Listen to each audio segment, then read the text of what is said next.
Hey, my beautiful Soul Tribe members. So, I want to talk about Oshun. So, Oshun has showed me how to take care of myself, how to love myself, how to bring myself into balance.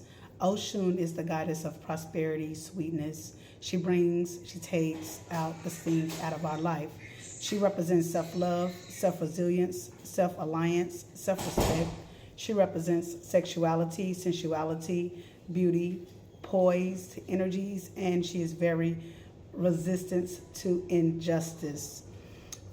She's a very beautiful dancer. She represents the emerging of emotions with calming the storm.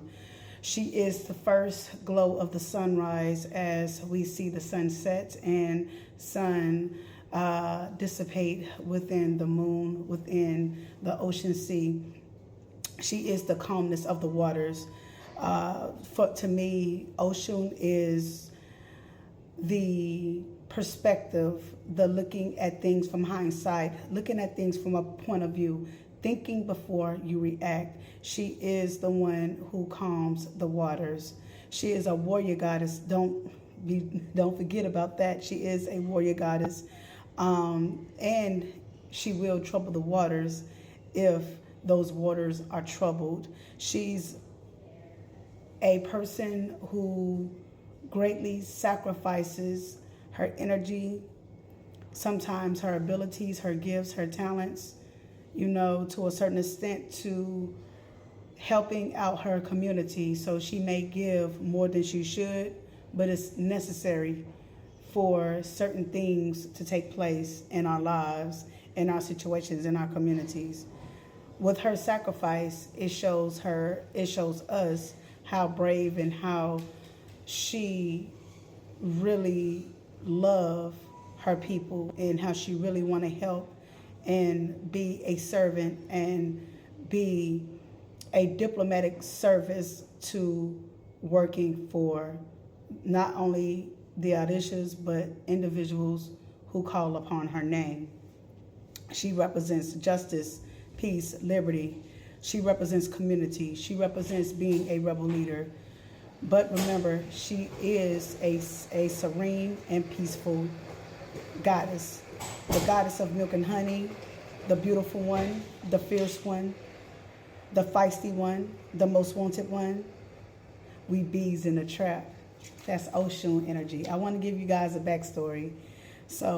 And I thought it was very unique how this particular Odisha sacrificed herself to bring the waters back to the land of the Odishas. So I wrote this down. One day she travels to Olarun. See, Olarun is what we call the Sky Father, right? So just for you guys to know, this is like the Ra energy to us, right?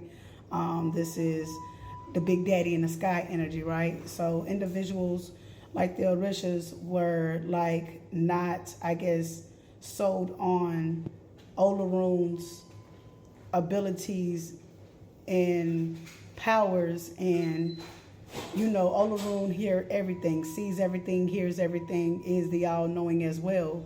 And so it's connected to the all-knowing as well. He is a powerful deity, okay? So he sits up at the thrones with the higher ups. So when he hear everything. So he comes down here to the Orishas, to the land of the Orishas, and they was making mockery of him. And what he did was he evaporated the land of water, right, from the lakes, the oceans, the rivers, to where everything became in a unvegetated state.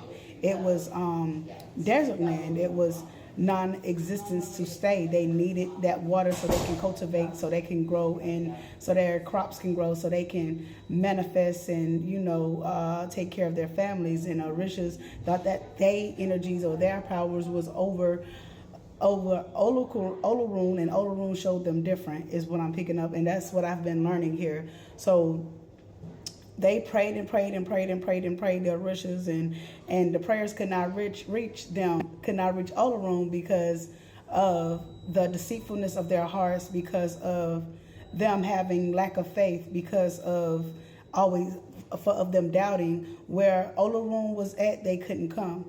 The only way that they could get their prayers to be heard unless someone made an ultimate sacrifice, and the person, the deity that made that ultimate sacrifice was Oshun.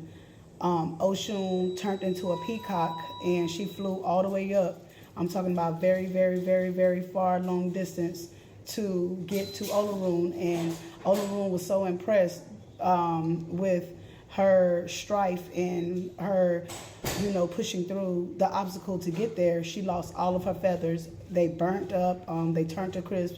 She turned into a vulture. She also represents death and rebirth, if you guys didn't know that. But when she lost all of her feathers, she turned into a vulture, and she was actually replaced with those feathers after being pleased by Olorun, and she was also able to get Olorun to replenish the lands with water for her bravery. That act alone, gave Olorun the open heart to be receptive to the Orishas again. So if it wasn't for Olorun, if it wasn't for Oshun, then the Orishas in their land would have what I want to say, been dehydrated, would have been famine in some type of way. So the Orishas have to pay homage and have to thank Oshun for saving their butts and their hinds when they, didn't trust in the almighty Olorun. So much props to Oshun and in her sacrifice. And now that we know that not only does she represent a beautiful peacock, serene energy, beautiful energy, milk and honey, the cornucopia energy, but she also represents that whatever that you lose, you can gain. Nothing that's lost, nothing that you have lost is never meant to stay away. You will always receive it back in due time. So sometimes we may have to lose things. Sometimes we may have to sacrifice. Sometimes we may have to give up the things that we want to get the bigger prize, right? So she teaches us resilience and patience, and teaches us how to appreciate the beautiful things that we have in our life and don't take things for granted. This is my Mythology 101, Oshun and Olorun energy, and I'll come back with more episodes. Let me know, guys, if you like this particular episode. If you'd like me to do more Orishas, and we will be tapping into more of the 3 Indians mythology energies: Greek mythology, Egyptology. We'll be doing Mesoamerica mythology, Korean mythology as well too. We're going to be tapping into all of the nations mythology one at a time. So you guys let me know, and we'll continue with more of these videos. Peace.